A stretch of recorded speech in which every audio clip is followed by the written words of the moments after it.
पिछले कुछ अरब सालों में पृथ्वी न जाने कितने एस्ट्रॉइड्स और प्लैनेट से टकराई है और कई बार जम चुकी है, और न जाने कितने अजीब तरह के जानवरों ने पृथ्वी पर राज किया है।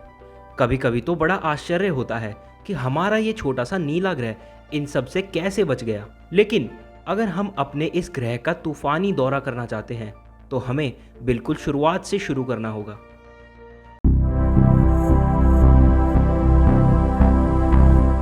लगभग 4.5 अरब साल पहले हमारा सोलर सिस्टम उभरना शुरू हुआ था, स्पेस में मौजूद गैस और धूल के घने बादल से, जो धीरे धीरे एक घूमती हुई डिस्क में बदल गया। और वो तब तक गर्म और गर्म होता गया जब तक कि हाइड्रोजन हीलियम में परिवर्तित नहीं हो गया। और ऐसे ही हमारे सूरज का जन्म हुआ और पृथ्वी का बाल रूप भी अपने रास्ते पर था। हमारे तारे के जन्म के बाद घूमती हुई डिस्क के सबसे दूर वाले मैटर्स यानी पदार्थ एक साथ इकट्ठे होने लगे, और ये पदार्थ आगे चल के हमारे ग्रहों और चंद्रमाओं के लिए बीज का काम करेंगे। जैसे जैसे इनमें ज़्यादा से ज़्यादा पदार्थ जमा होने लगे, ये बड़े और ज़्यादा गोल आकार के होते गए। जो पदार्थ सोलर सिस्टम के ठंडी जगह पर थे वो ज़्यादातर बर्फ़, पानी और गैस से बने हुए थे। सूरज के करीब सभी चट्टानी पदार्थों ने मंगल और पृथ्वी जैसे करीबी ग्रहों का निर्माण किया, और ये युवा पृथ्वी अविश्वसनीय रूप से सक्रिय थी। ज्वालामुखी के रूप से देखें तो इसने हाइड्रोजन सल्फाइड, मीथेन और कार्बन डाइऑक्साइड जैसी गैसें उगली थी। इन गैसों ने हमारे ग्रह पर सबसे पहले वायुमंडल का निर्माण किया था। शुरुआत में पृथ्वी पर लगातार बड़े एस्ट्रॉइड्स यानी क्षुद्र ग्रह और कॉमेट्स यानी धूमकेतु बमबारी किया करते थे, और जल्द ही पृथ्वी को और भी बड़ी हिंसक टक्कर का अनुभव हुआ। मंगल के जितना बड़ा ही एक ग्रह सीधे हमारी जवान पृथ्वी में आकर गिरा। इस टक्कर ने पृथ्वी के कुछ टुकड़े अलग कर दिए, जिन्हें ग्रेविटी ने एक साथ बांध दिया, जिसे हम आज चांद के रूप में जानते हैं। इस गर्म प्रारंभिक पृथ्वी पर महासागर नहीं थे। सारा पानी सिर्फ गैस के रूप में मौजूद था। लेकिन लगभग 3 अरब साल पहले हमारा ग्रह इतना ठंडा हो गया कि ये गैस लिक्विड में बदल गई। सबसे पहले इस आदमिक महासागर ने इस जवान पृथ्वी को ढक लिया और इसे पानी की दुनिया में बदल दिया। ये H2O यानी पानी जीवित चीज़ों के निर्माण में एक आवश्यक सामग्री है। तो इस सारे पानी के साथ लगभग 3.5 अरब साल पहले पृथ्वी पर जीवन प्रकट हुआ। जीवन का ये प्रारंभिक रूप एक बहुत ही छोटे जीव थे, लेकिन उसके लगभग 1 अरब साल बाद इनमें से कुछ जीवों ने दुनिया की दिशा बदल दी। पृथ्वी ज़्यादा समय तक जल जगत के रूप में नहीं रही। जल्द ही सबसे पहले महाद्वीप प्राचीन महासागर से उभरे। वैज्ञानिक इन्हें क्रेटेन कहते हैं। जैसे जैसे अधिक से अधिक भूमि समुद्र से ऊपर उठी, ग्रह पर पहला सुपर कॉन्टिनेंट प्रकट हुआ। वल्बारा वास्तविक में एक महाद्वीप नहीं था। वैज्ञानिकों का मानना है कि ये ऑस्ट्रेलिया महाद्वीप से भी छोटा था।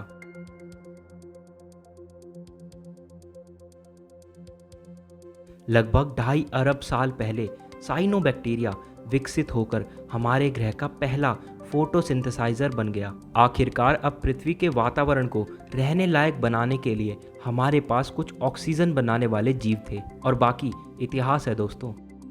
मजाक कर रहा हूँ। इस नए ऑक्सीजन के साथ हमें अभी भी एक लंबा रास्ता तय करना है। पृथ्वी के वायुमंडल में कार्बन डाइऑक्साइड का स्तर बहुत कम था, और इससे ग्रह बहुत ही ठंडा हो गया। जैसे ही पृथ्वी ने अपना पहला हिमयुग देखा, हमारी जवान दुनिया का अधिकांश हिस्सा जम गया। अब जैसे जैसे पृथ्वी का वातावरण बदल रहा था, महाद्वीप भी घूम रहे थे। वो टूट गए और फिर जुड़कर अगले सुपर कॉन्टिनेंट रोडीनिया में बदल गए। रोडीनिया एक वास्तविक महाद्वीप था। ये ग्रह को कवर करने वाला अब तक का सबसे बड़ा महाद्वीप रहा होगा। और जीवन, खैर आखिर जीवन और जटिल हो गया। लेकिन फिर कुछ हुआ। रोडीनिया टूट गया और एक नया महाद्वीप इकट्ठा हो गया, और इसे पन्नोशिया कहा जाता है। लगभग 540 से 480 मिलियन साल पहले नए जीवन का विस्फोट हुआ। इस समय को कैम्ब्रियन विस्फोट कहा जाता है। और इस समय जो जानवर विकसित हुए, उनके शरीर के अंग सीपियों या रीढ़ की हड्डी जैसे कठोर थे। इनमें सबसे प्रसिद्ध थे एलियन जैसे दिखने वाले ट्रिलोबियंट,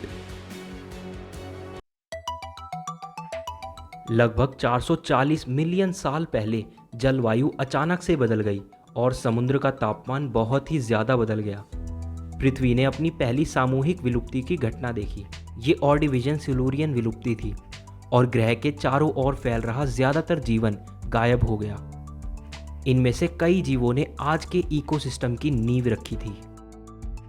लगभग 420 से 350 मिलियन साल पहले पहले पेड़ पृथ्वी से उत्पन्न हुए और पहले जानवरों ने भी जमीन पर अपना रास्ता बनाया। 250 मिलियन साल पहले हमारा ग्रह अंतिम महाद्वीप पेंजिया द्वारा कवर किया गया था। अफसोस की बात है, इसी समय के दौरान पृथ्वी ने हमारे इतिहास की सबसे बड़ी सामूहिक विलुप्ति की घटना देखी। भारी मात्रा में ग्रीन हाउस गैस और तेज़ी से बढ़ते हुए ग्लोबल वार्मिंग ने पृथ्वी पर सभी प्रजातियों में से लगभग 90% का सफाया कर दिया था। लेकिन इस विलुप्ति ने जानवरों की अगली लहर के विकास का रास्ता बनाने में मदद की।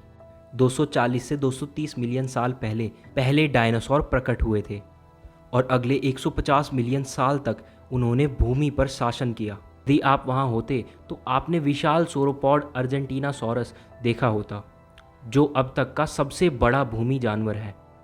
या हो सकता है धरती के सबसे महान शिकारियों में से एक टीरेक्स ने आपका पीछा किया हो और आपने पेंजिया को टूटते हुए और उन महाद्वीपों का निर्माण भी होते हुए देखा होगा जिन्हें आज हम जानते हैं। तो ठीक है, अब आप पहले से ही जानते हो ये किस ओर जा रहा है।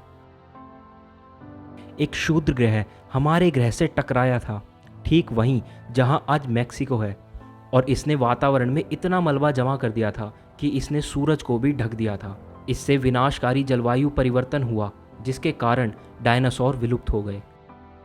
उभरती जानवरों की अगली लहर में स्तनधारी काफ़ी आम हो गए। लगभग 6 मिलियन साल पहले सबसे पहले ज्ञात इंसानों ने इस धरती पर चलना शुरू किया था। इस प्रजाति को सहेलांथ्रोपस कहा जाता है। हालांकि अभी भी वो संभवतः चारों पैरों पर चलते थे। 4 मिलियन साल पहले ही प्रारंभिक मानव ने सीधा चलना शुरू किया और लगभग 1 मिलियन साल पहले उन्होंने पहला उपकरण विकसित किया जिसका उपयोग वो चीज़ों को तोड़ने के लिए करते थे। लगभग 8 लाख साल पहले चीज़ें भड़क उठी। इन प्रारंभिक मानव ने आग पर काबू पाने की खोज की और अब ये खाना पका सकते हैं और खुद को गर्मी प्रदान कर सकते हैं। उनके दिमाग का विकास जारी रहा और अब पहले से काफ़ी तेज़। इन इंसानों ने एक दूसरे से और आसपास की दुनिया के साथ नए तरीक़ों से बातचीत करना सीखा। फिर 40 से 50 हज़ार साल पहले होमो सेपियन के अलावा सभी मानव प्रजाति विलुप्त हो गई। 10,000 साल पहले पृथ्वी ने अपने पहले किसानों को देखा। पहले से खाना बदोश रहे इन इंसानों ने ग्रह पर भटकना बंद कर दिया और अपनी जड़ें जमा ली। लगभग 250 साल पहले की बात करें तो औद्योगिक क्रांति हुई। हम प्रमुख तकनीकी, सामाजिक, आर्थिक और सांस्कृतिक परिवर्तनों से गुजरे। हमारी मानव जनसंख्या बढ़ती रही। 1804 तक हम 1 अरब तक पहुंच गए। 1927 तक हम 2 अरब तक पहुंच गए और 1960 के दशक के बाद से ग्लोबल जनसंख्या तेज़ी से बढ़कर अब 8 अरब से भी अधिक हो गई है और अब पृथ्वी पर मानव अस्तित्व और जीवन के कई नए रूपों के लिए एक नया खतरा है, जलवायु परिवर्तन। दुनिया भर में तापमान और समुद्र का स्तर बढ़ रहा है और बायोडायवर्सिटी घट रही है। अगर चीज़ें नहीं बदली तो हम एक और बड़े पैमाने पर विलुप्ति होने के कगार पर हो सकते हैं। लेकिन ये एक और कहानी है जो हम किसी दूसरी वीडियो में देखेंगे।